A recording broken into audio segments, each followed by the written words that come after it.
नज़र आ रही हैं। बीआरओ की गाड़ियाँ, इन मज़दूरों की गाड़ियाँ।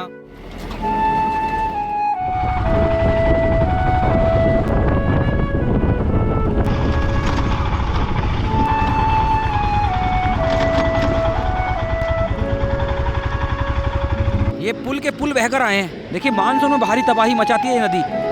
दोस्तों पिछली वीडियो में आपने देखा मैं रात होते होते जोशीमठ पहुंच गया था और रात का स्टे मैंने जोशीमठ में ही किया क्योंकि जोशीमठ में रहने खाने की कोई प्रॉब्लम नहीं है। मैं रुका था GMVN के गेस्ट हाउस में। यहाँ पर रुकने की कोई प्रॉब्लम नहीं है और 12 के 12 महीने ये गेस्ट हाउस खुला रहता है। यहाँ पर रेट भी एकदम से नॉर्मल रहते हैं। दोस्तों गुड मॉर्निंग। कल मैं जोशीमठ तक पहुँच गया था। आपने लास्ट पार्ट में देखा होगा कैसे रास्ते थे, कैसी यात्रा थी। आज हमारी यात्रा होने वाली है जोशीमठ से बद्रीनाथ धाम तक। रोड कंडीशन दिखाने के साथ एक प्रयाग बचता है जो कि है विष्णु प्रयाग, उसके दर्शन कराएंगे। साथ ही आपको यात्रा से जुड़ी महत्वपूर्ण जानकारी देंगे, जैसे अगर आप रजिस्ट्रेशन करा कर नहीं आ रहे हैं तो कहाँ पर ऑफलाइन रजिस्ट्रेशन करा सकते हैं उसकी भी जानकारी आपको देंगे, क्योंकि एक पॉइंट पड़ता है पांडुकेश्वर, उसके भी दृश्य दिखाएंगे। बाकी और रास्ते में क्या क्या फैसिलिटीज़ आपको मिलती हैं पूरी जानकारी मिलेगी। जोशीमठ समुद्र तल से लगभग 6000 फीट की ऊंचाई पर स्थित हिंदू धर्म का एक पौराणिक स्थान। इसी स्थान पर आदि गुरु शंकराचार्य ने 4 मठों में से प्रथम मठ की स्थापना की थी, जिसको ज्योतिर्मठ कहा जाता है। इस स्थान को बद्रीनाथ धाम का प्रवेश द्वार कहने के साथ ही यहाँ पर आपको नरसिंह मंदिर में भगवान नरसिंह के अद्भुत और दिव्य दर्शन होते हैं।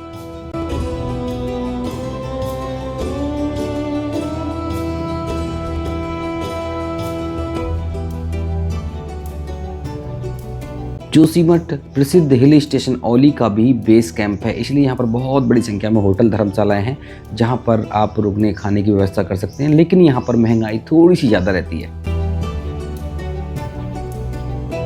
दोस्तों अभी हमने जोशीमठ के नरसिंह मंदिर में दर्शन करने के बाद जोशीमठ की इन छोटी छोटी गलियों से अपनी यात्रा शुरू कर दी है। अभी ये गलियाँ बिल्कुल शांत पड़ी हुई हैं, लेकिन जब यात्रा शुरू होगी तब यहाँ पर भयंकर जाम लगता है, क्योंकि हेमकुंड साहिब और बद्रीनाथ धाम जाने के लिए ये एकमात्र माध्यम है। इस साल भी आपको जोशीमठ की इन छोटी छोटी गलियों से होकर ही बद्रीनाथ धाम की यात्रा करनी होगी, क्योंकि जो बाईपास बन रहा है अलकनंदा के किनारे किनारे, उसको बनने में भी टाइम लगेगा। 1-2 साल के बाद जब भी वो बाईपास बनकर तैयार हो जाएगा तो आपको जोशीमठ आने की ज़रूरत नहीं होगी और आपकी यात्रा 15 से 20 किलोमीटर कम भी हो जाएगी और आपका टाइम भी बचेगा। जोशीमठ से विष्णु प्रयाग की जो दूरी है लगभग 12 से 13 किलोमीटर है और ये पूरा ढलान है, सिंगल रोड है और इस ढलान पर आपको विशेष सावधानी बरतनी है, क्योंकि यहाँ पर लापरवाही की कोई जगह नहीं है। वैसे भी ये पूरा का पूरा क्षेत्र छावनी क्षेत्र है, पूरा यहाँ पर आर्मी रहती है। बद्रीनाथ धाम की इस यात्रा में जोशीमठ के बाहर आपको ये जो पेट्रोल पंप दिख रहा है ना, ये पेट्रोल पंप मिलेगा। इसके बाद बद्रीनाथ धाम में भी एक पेट्रोल पंप है, लेकिन आप कोशिश करें यहीं से अपना पेट्रोल फिल करा लें, क्योंकि कोई भरोसा नहीं है बद्रीनाथ धाम में आपको पेट्रोल मिले या फिर ना मिले। बाकी यहाँ से आप पेट्रोल डला लें। यहाँ से बद्रीनाथ धाम की दूरी लगभग 45 किलोमीटर है।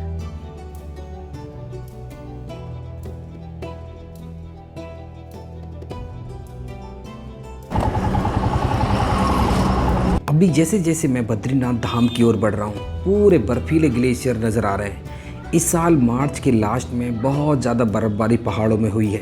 केदारनाथ घाटी हो चाहे बद्रीनाथ घाटी, सब की सब बर्फ़ से ढकी हुई है। वैसे मैं अभी जोशीमठ के टेम्परेचर की बात करूँ तो 3 से 4 डिग्री टेम्परेचर होगा, क्योंकि इस बर्फबारी का असर निचले क्षेत्रों में भी अच्छा खासा देखने के लिए मिल रहा है। बाकी ये जो रोड कंडीशन है ना काफ़ी अच्छी है जोशीमठ वाली।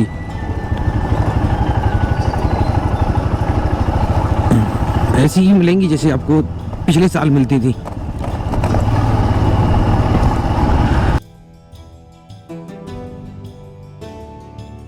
भारी वाहन 2 बसें आते हैं ना, बड़ी परेशानी होती है। सिंगल रोड है ये, बद्रीनाथ जाने के लिए ना सिंगल रोड है जोशीमठ से विष्णु प्रयाग तक। चौड़ीकरण कराया जा रहा है रोड का, क्योंकि नैरो रोड है, बहुत छोटा रोड है और हमेशा यहाँ पर प्रॉब्लम होती है। कई बार यहाँ पर जाम भी लग जाता है और खतरनाक ढलान और खतरनाक चढ़ाई है ये, तो ऐसे में चढ़ने वाली गाड़ियों को परेशानी और उतरने वाली गाड़ियों को परेशानी। कई बार यहाँ पर बड़े बड़े खतरे हो जाते हैं।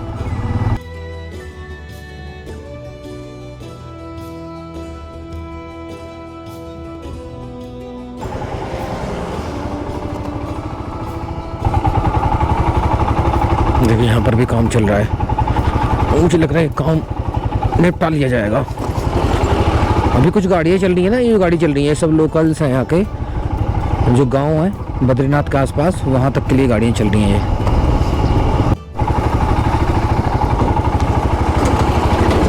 देखिए लगातार काम तो चल रहा है रोडों पर, लेकिन मरम्मत हो पाएगी नहीं हो पाएगी कहना बड़ा मुश्किल है। लेकिन मैं आपको एक बात बता दूं, अभी तो बिल्कुल ट्रैफिक नहीं है, बिल्कुल ट्रैफिक नहीं है, और अब मैं आराम से भगा चला जा रहा हूं। इन रास्तों पर सबसे बड़ा चैलेंज तो तब होगा जब ट्रैफिक भी रहेगा, जाम भी लगेगा, और इन छोटे रास्तों से आपको ओवरटेक भी करना पड़ेगा या फिर क्रॉसिंग भी करना पड़ेगा, तब आपके सामने बहुत बड़े चैलेंजेस रहेंगे।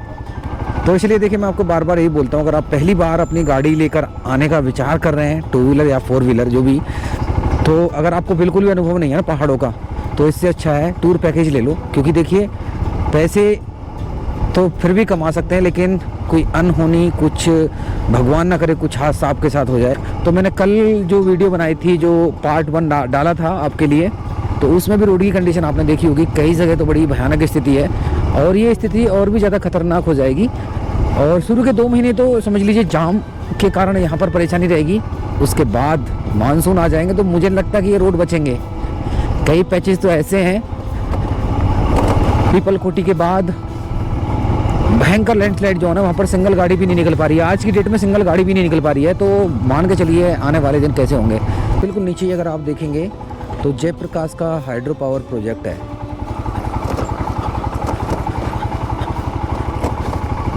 देखिए यहाँ पर भी रोड कंडीशन अच्छी नहीं है, और मुझे नहीं लगता कि ये रोड आपको मिलेंगी बनी हुई, क्योंकि ज़्यादा समय बचा नहीं है यात्रा का। तो आपको ऐसे ही ट्रैवल करना पड़ेगा। और मैं यहाँ से आपको एक व्यू दिखाता हूँ, जो झरना है वो मैं आपको दिखाता हूँ। अलकनंदा का शोर आपको सुनाई देगा। देखिए लहरें देखिए पहले आप, कितने विकराल रूप से यहाँ पर अलकनंदा बह रही है। और देखिए ये है जेपी हाइड्रो पावर प्रोजेक्ट। देखिए आपको झरने नजर आएंगे,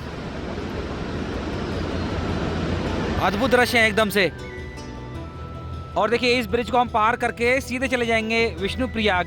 देखिए अभी हम पार कर रहे हैं अलकनंदा नदी को, यहाँ से भी पार करेंगे और आगे जाके जो विष्णुप्रयाग आएगा ना, वहाँ से भी पार करेंगे।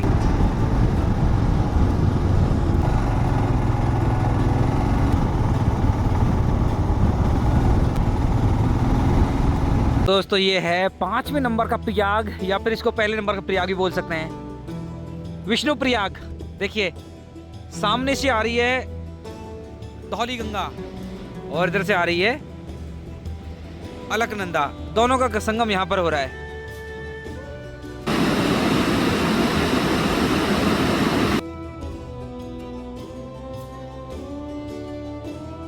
पूरा रास्ता खाली नजर आने वाला है। कल जोशीमठ तक तो आपको भीड़ मिली थी, लेकिन यहाँ से आगे पूरा खाली है। बद्रीनाथ 31, और मुझे लग रहा है मैं इस रास्ते से चलूँगा, बिल्कुल खाली है रास्ता।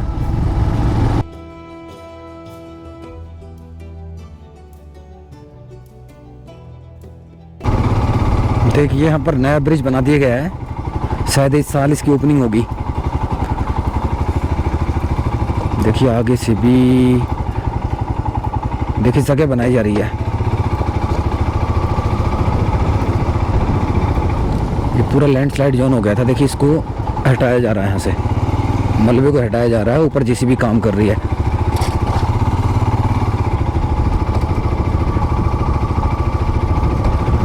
जैसे जैसे बद्रीनाथ की ओर बढ़ रहे हैं ना, ठंड बढ़ती जा रही है। देखिए यहाँ भी ऊपर से पत्थर आ रहे हैं।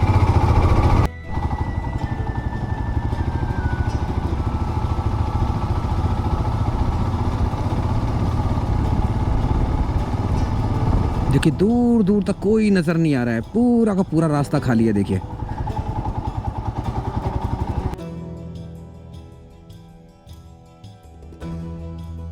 दोस्तों अभी मैं गोविंद घाट पहुंचने वाला हूं। गोविंद घाट की दूरी जोशीमठ से 15 किलोमीटर है।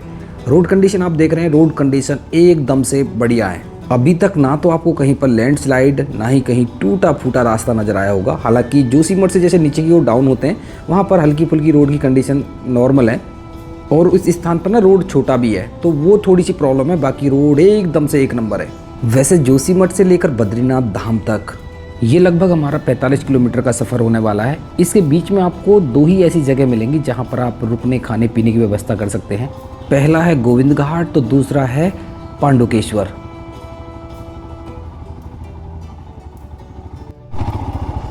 देखिए सभी के सभी पत्थर ऊपर से गिरे हैं। देखिए भारी लैंडस्लाइड जो है ना ऊपर से आए, बिल्कुल ऊपर से। और जो इतने भारी भारी पत्थर सड़क पर गिरेंगे तो सड़क कहाँ से बचेगी। लो जी, गोविंद घाट से पहले एक लैंडस्लाइड जोन आ गई है जहाँ पर पत्थर ऊपर से लगातार गिर रहे हैं। जोशीमठ से लगभग 16 किलोमीटर चलने के बाद अभी मैं गोविंद घाट पहुँच रहा हूँ। गोविंद घाट से ही हेमकुंड साहिब की पवित्र यात्रा और फूलों की घाटी के लिए रास्ता जाता है। गोविंद घाट हेमकुंड साहिब की यात्रा के लिए एक बेस कैंप है। यहाँ पर भी एक गुरुद्वारा है जहाँ से हेमकुंड साहिब की पवित्र यात्रा शुरू होती है। यहाँ से बद्रीनाथ धाम की जो दूरी है वो लगभग 25 किलोमीटर के आसपास है। बद्रीनाथ धाम के बिल्कुल नज़दीक और हेमकुंड साहिब का एक बेस कैंप होने के कारण यहाँ पर रुकने खाने की अच्छी व्यवस्था उपलब्ध है। यहाँ पर बड़े बड़े होटल, रेस्टोरेंट, रिजॉर्ट अवेलेबल हैं।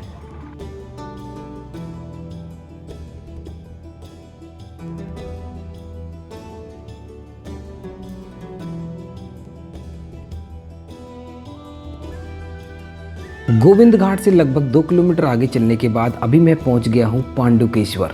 जोशीमठ से बद्रीनाथ धाम जाते समय पांडुकेश्वर भी एक महत्वपूर्ण पड़ाव है। बद्रीनाथ धाम की यात्रा पर जाते समय इसी स्थान पर आपके सभी रजिस्ट्रेशन चेक होंगे। अगर आपके पास रजिस्ट्रेशन है तो बहुत अच्छी बात है, नहीं तो यहाँ पर ऑफलाइन रजिस्ट्रेशन की सुविधा भी उपलब्ध रहती है। पांडुकेश्वर में ही योग ध्यान बद्री मंदिर स्थित है जहां पर बद्री विशाल की शीतकालीन पूजा होती है। इसलिए शीतकाल में भी पांडुकेश्वर में अच्छी खासी रौनक श्रद्धालुओं की देखने के लिए मिलती है, जो शीतकाल में बद्री विशाल के दर्शन करने के लिए पहुंचते हैं। एक महत्वपूर्ण पड़ाव होने के कारण ही यहाँ पर हजारों की संख्या में होटल, धर्मशालाएं आपको मिल जाएंगी। रुकने की कोई यहाँ पर परेशानी नहीं है, खाने पीने की यहाँ पर कोई परेशानी नहीं है। शीतकाल में भी यहाँ पर होटल खुले रहते हैं। बाकी बात की जाए यात्रा के समय तो बहुत बड़ी संख्या में यात्री इस स्थान पर अपना स्टे बनाते हैं, क्योंकि यहाँ से बद्रीनाथ धाम की दूरी लगभग 20 किलोमीटर के आसपास है और ये स्थान बड़ा ही पीसफुल है।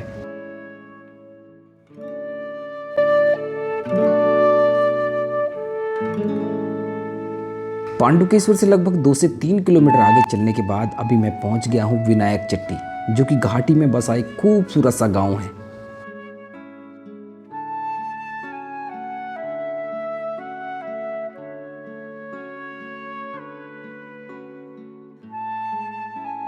विनायक चट्टी से थोड़ा आगे चलने के बाद आपको भयंकर लैंडस्लाइड जोन दिखाई देगी। हालांकि यहाँ पर मैक्सिमम रिपेयर कर लिया गया है। बाकी ये जो नया ब्रिज बन रहा है ना, इसकी जगह अभी भी आपको थोड़ी सी परेशानी होगी, क्योंकि अभी भी रास्ता वो पहले वाला ही है। ब्रिज को खुलने के लिए कम से कम 2 से 3 साल का समय लगने वाला है अभी। वैसे ये स्थान मानसून के समय बहुत खतरनाक हो सकता है, क्योंकि यहाँ पर एक जलधार बहती है जो अपने साथ सड़क के ऊपर बड़े बड़े मोटे मोटे पत्थर लेकर आती है, जिससे रास्ता बाधित होता रहता है।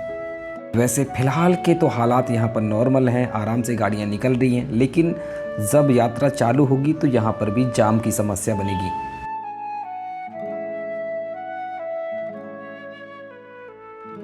तो दोस्तों धीरे धीरे अभी हम जेपी हाइड्रो पावर प्लांट के पास पहुँच रहे हैं। ब्रिज से पहले एक भारी लैंडस्लाइड जोन हुआ करती थी, लेकिन इस साल आपको वो जोन नहीं मिलेगी। हालांकि ब्रिज के पास थोड़ा सा रास्ता आपको खराब मिलेगा। अभी यहाँ से जेपी हाइड्रो पावर प्लांट की जो दूरी है लगभग 1 से 1.5 किलोमीटर है, लेकिन इससे पहले ये रास्ता बहुत ज़्यादा ख़राब रहा करता था। सिंगल रूट था, बहुत ज़्यादा लैंडस्लाइड होती थी, लेकिन आजकल ये रास्ता बहुत अच्छा बन गया है। तो इस स्थान पर भी आपको कोई समस्या नहीं होने वाली है।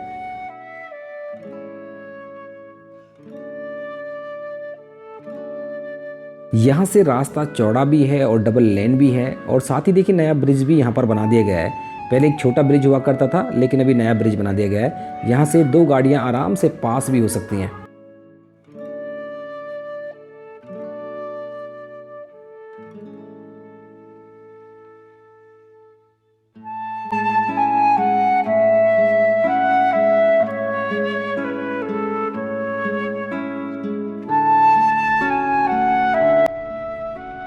अभी हम जैसे ही जेपी हाइड्रो पावर प्लांट को पार करके आगे की ओर आएंगे, देखिए ये पूरा वाइल्ड एनिमल एरिया है।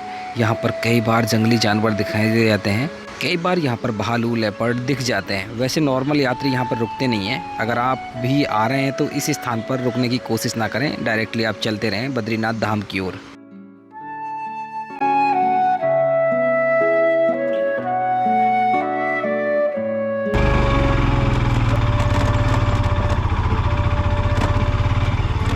दोस्तों ये था एक छोटा सा पैच जहाँ पर आपको थोड़ी सी समस्या होगी। यहाँ पर भी पत्थर लगातार पहाड़ी के ऊपर से आ रहे हैं और स्लाइडिंग जोन बनी हुई है, रोड भी ख़राब है।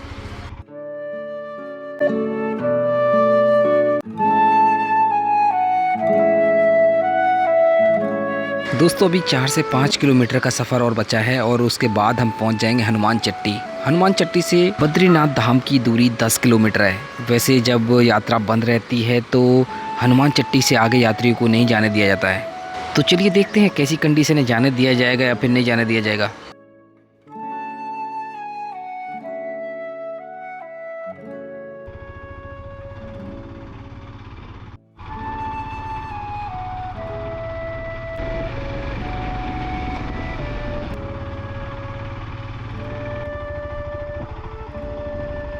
दोस्तों अभी हम हनुमान चट्टी पहुंच रहे हैं। देखिए हनुमान चट्टी वही स्थान है जहां पर बद्रीनाथ धाम जाने वाले सभी श्रद्धालु कुछ देर रुकते हैं और बजरंगबली का आशीर्वाद प्राप्त करते हैं और यहां से आगे की यात्रा शुरू करते हैं।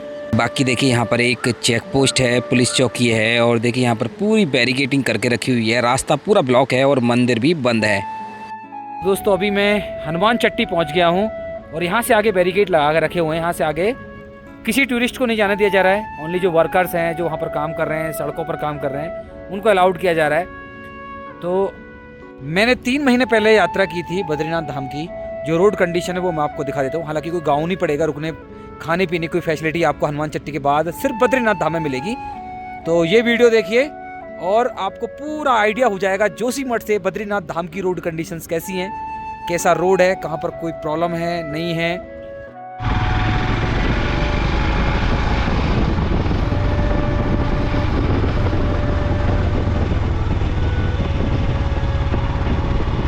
बाकी बात बर्फ की जाए तो देखिए हनुमान चट्टी तक बर्फ नहीं है। बर्फ सिर्फ आपको देखने के लिए मिलेगी पहाड़ों पर, अच्छी खासी बर्फबारी देखने के लिए मिलेगी। हालांकि बद्रीनाथ धाम में भी सुना है कि बद्रीनाथ धाम में भी 2-2, 3-3 फुट बर्फ जमी हुई है। तो ऐसी कुछ दृश्य हैं। आपको हमारी ये मेहनत पसंद आई हो, वीडियो अच्छी लगी हो, वीडियो को लाइक कर दें, शेयर कर दें। अगर आप अपने आप से गाड़ी लेकर नहीं आना चाहते रोड कंडीशंस को देखते हुए तो देखिए टूर पैकेज की डिटेल नीचे दी गई है, तो उस पर जाकर कॉल करके आप टूर पैकेज ले सकते हैं। अगर आप चैनल पर नए हैं, ऐसे ही इन्फॉर्मेटिव इंटरटेनिंग वीडियोस देखना चाहते हैं तो हमारे चैनल को जरूर सब्सक्राइब कर लें और बेल आइकन दबा दें।